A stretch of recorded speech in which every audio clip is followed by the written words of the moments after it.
Alright gang, we're back at it again with another part writing example from figured bass. The previous one was a major key, so I wanted to do a minor key before moving on to the part writing from Roman numerals. Similar to the last video, I would urge you to maybe pause this video, copy this down onto your own sheet, and maybe time yourself.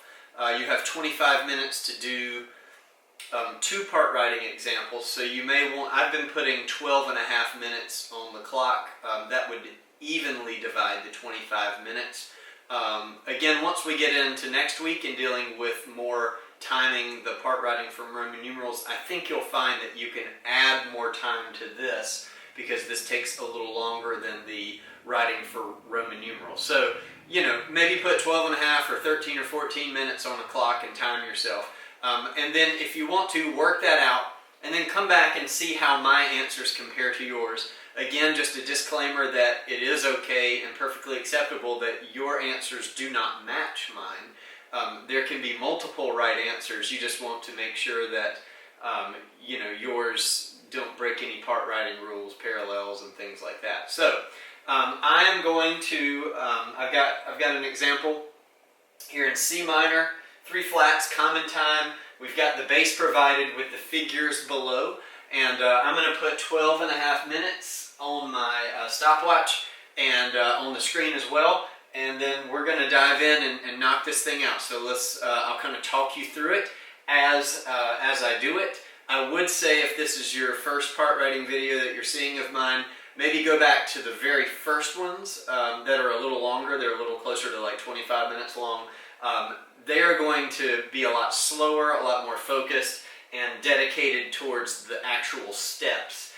This is kind of like the Cliff Notes version of that video, so as I'm trying to practice more for the actual AP exam with the time on this one. So here we go. I'm going to put 12.5 minutes on the clock starting right now.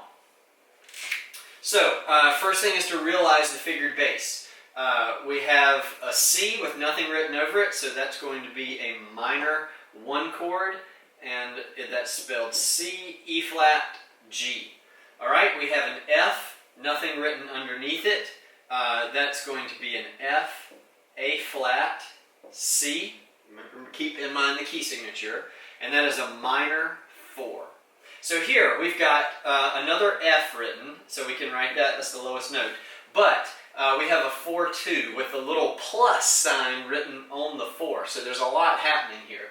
So to get the rest of the chord, what I would do is, this is a 4-2 chord, so the note you're looking at is the 7th of the 7th chord.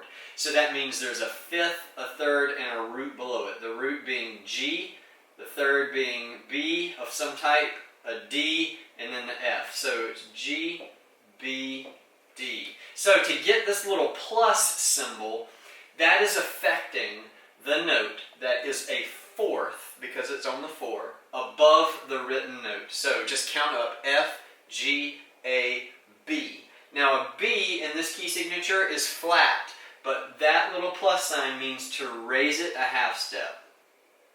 G, B natural, D, F. So this is going to be a major 5-4-2. All right.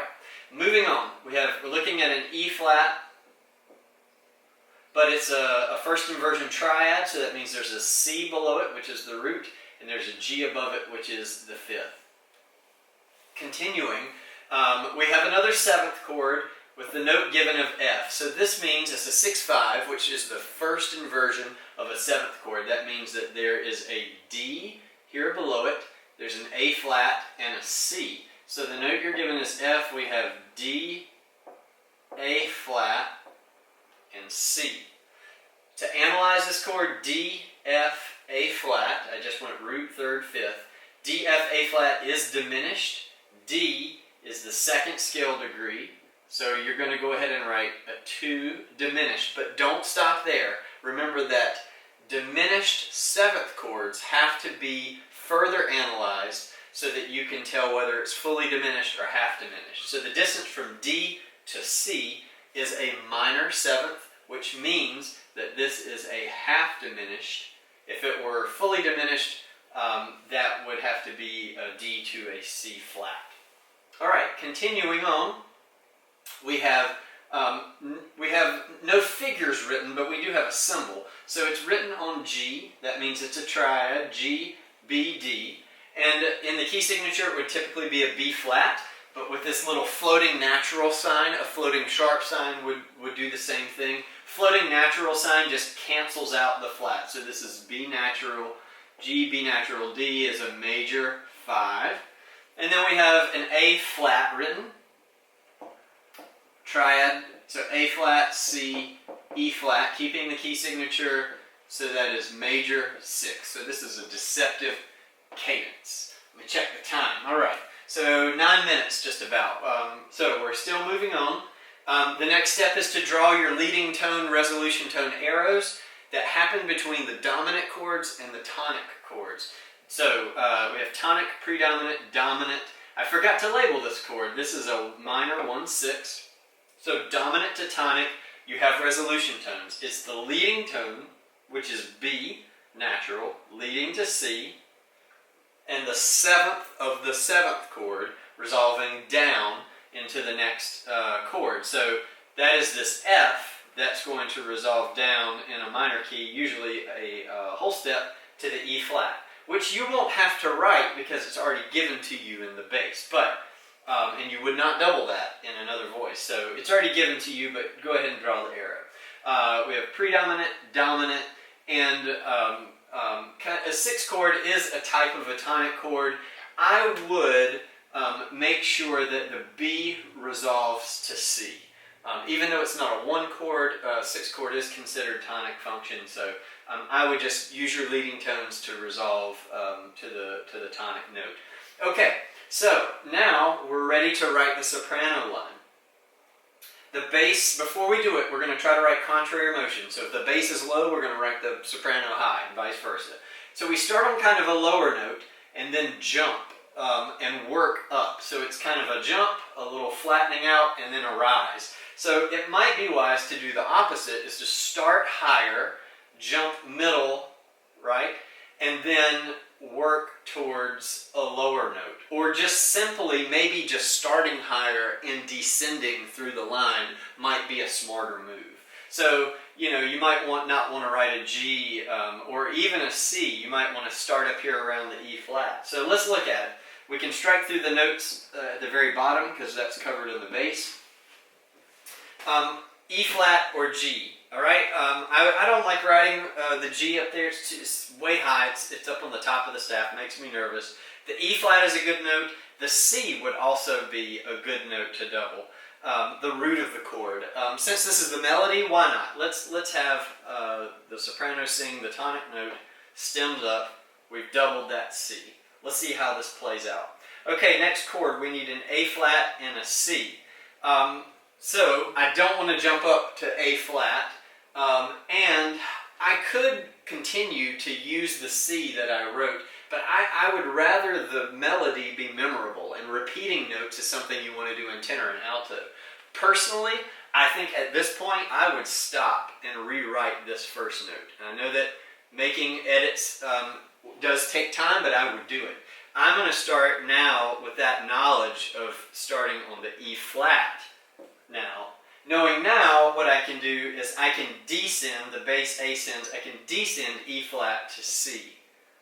And this is looking a little more memorable of a melody now. All right, so we mark through the C. Here we need G, B, D. So we've got 3 notes that, any 3 that we could get. The bass is static, so we could maybe, you could move the top line and have that be oblique motion. We could go up to D. We could also grab the B natural to C. I think either one of those would work. Since it's the melody, why don't we get that B natural? Do not forget that in a minor key, you have to supply the accidentals. So write in the natural symbol. B moves to C. You don't have a choice there. And the bass is descending, the soprano is ascending. I like this soprano part so far. Hope it'll work well for alto and tenor. Okay, D, A flat, C, the bass rises. So if we could get a descending, that would be contrary motion. We can also do oblique motion. I could repeat the C. We cannot, well, yeah, we could. I was going to say we can't do C to D, but we can. This is an E flat to an F. So we could do C to D and have it be similar motion. We're not breaking any parallel rules, so why not? We'll do that. C to D. And then, why don't we're on scale degree 2. How about we finish, kind of like we did here, B natural to C. 2, 7. Hopefully I won't squash my alto and tenor too much. With a 1. That's a really strong finish. 2, 7, 1 in the melody. Okay, let's check our time. 4 minutes. Okay, feeling okay. I'm talking a lot, but you won't have to do that when you do this. So now make this alto and tenor part, fill them in at the same exact time, chord by chord, and repeat as many static or common tones as you can. So we need a G, and we also could, we've already got the E flat. We need a G, and it would be nice to double the root of that chord. I don't want to write the C here. I don't want to write the C there because it's a little, this is a little low for the alto, this is a little high. I think I would rather get the tenor on that C, double the root, and now put the alto on G. Let's see how this works. Hopefully it'll do okay. Next chord, we need an A flat. That's the only note that we absolutely have to have. We could get it in either alto moving up or tenor moving down, I think would work well. Why don't we let's do the tenor moving down to the A flat. I guess I could have kept that common tone. But I've already written it, we'll leave it there. I probably should have left the tenor on the C. So you've got multiple ways, I think, that you could do that. I'm looking for part writing rules. We've got lots of similar motion, but I think it's going to be okay. This C to G had me nervous because that's a 5th, but we moved from that to an A flat to an F, and that's a 6th, so we're okay. All right, so let's keep going. D and G. We have to get a D and a G. This is where, let's see, we could get the G and the alto. You know what? I'm already regretting this. I'm already regretting this, and I'll show you why. Let's keep that common tone on C, which is usually my normal plan anyway, and then get that A flat right here. And I think what that does for you in this next chord, it makes this, I can get the D really easily with the tenor, and I can get the G really easily with the alto. And that's a really smooth line. I don't see any troubles part writing wise, so hopefully you understand. Just to keep, I shouldn't have struck through that, keep things smooth. All right, let's keep moving. I don't want to run out of time. C, E flat, G. Keep the common tone. And the alto, so continue the G, and let's just return this back to C, doubling the root of the chord. Sorry, it's a little sloppily drawn, but I think you can still see it. Okay, 3 more chords. We need an A flat and a C. We've already got the C and the tenor. Let's leave that and get this A flat. I really like how this is playing out. I'm glad we did that fix right there. This seems to be working really well. So next chord, all we need is a D. I would suggest getting it here, keeping it close, right? You don't have to move the tenor much to get that D. And then doubling the root of the chord, which is the G, right there in the alto. Well, let's see, we have G, B, D. Oh yeah, we're good, we're good. Yeah, that works well. And then the last chord, A flat, C, E flat. We have an A flat, C. All we need is an E flat. It's closest to the tenor, so why don't we just write it right there. So we had G to D, which is a 5th. It makes me nervous, but we move, oh yeah, that would be parallel 5th, so don't do that. Hopefully you can see. What are we doing on time? 1 second. Okay, so I've run out of time. At this point, I would just go over time and finish the thing before moving on to the part writing by Roman numerals. So let me let me move it now to a stopwatch, hit start, and let me see how far over I